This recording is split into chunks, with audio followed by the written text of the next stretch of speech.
اضطراری سران کشورهای اسلامی و عربی است که در قطر در حال برگزاری است.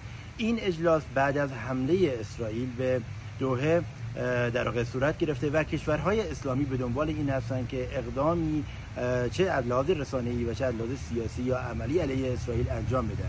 پیشنویس اولیه این طرح یا پیشنویس اولیه این نشست در رسانه‌ها درس پیدا کرده و در اون ظاهراً هیچ گونه پیشبینی برای اقدام عملی علیه اسرائیل صورت نگرفته و به نظر میرسه اقدامی هم صورت نگیره از سمت کشورهای عربی.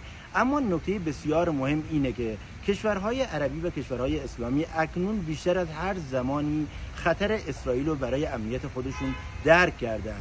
ما شاید بسیار برامون عجیب بود که روزی اسرائیل به قطر حمله کنه، اما اسرائیل به قطر حمله کرد. قطری که به اولین حمله‌ای بود که اسرائیل به کشورهای حاشیه خلیج فارس در واقع انجام داد. این یعنی اینکه اسرائیل به دنبال اینه که اون طرح اسرائیل بزرگ خودش رو در منطقه در همه جا اجرا بکنه.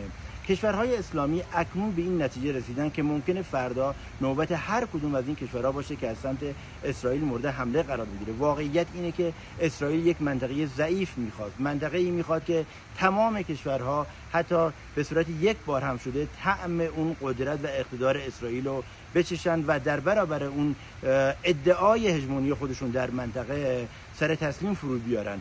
اکنون زمان اون رسیده که کشورهای عربی و اسلامی در برابر اسرائیل یک اقدام قاطعی انجام بدن. حداقل کار ممکنی که میتونن انجام بدن برخی کشورهای عربی که در سال 2020 با اسرائیل توافق آبراهام امضا کردن به حالت قبل از توافق برگردن، یا اینکه کشورهایی که با اسرائیل رابطه داشتن رابطهشون رو با اسرائیل قطع کنن.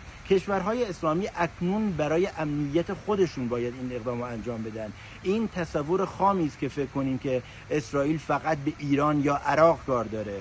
یعنی اگر روزی ما بشنویم که اسرائیل به امارات و عربستان حمله کرده، اصلا روز عجیب و خبر عجیب و غریبی نیست. حتی رسانه‌ها و برخی از شخصیت‌های اسرائیلی ترکیه رو به صورت صراحت به حمله تهدید کردن. این یعنی اینکه خطر اسرائیل برای امنیت منطقه از رگ گردن به همه کشورهای عربی و اسلامی نزدیک‌تره و اکنون وقت اون رسیده که یک اقدام عملی برای سد کردن این ماجراجویی و این در واقع حملات بی‌پروایانه اسرائیل به منطقه انجام بشه.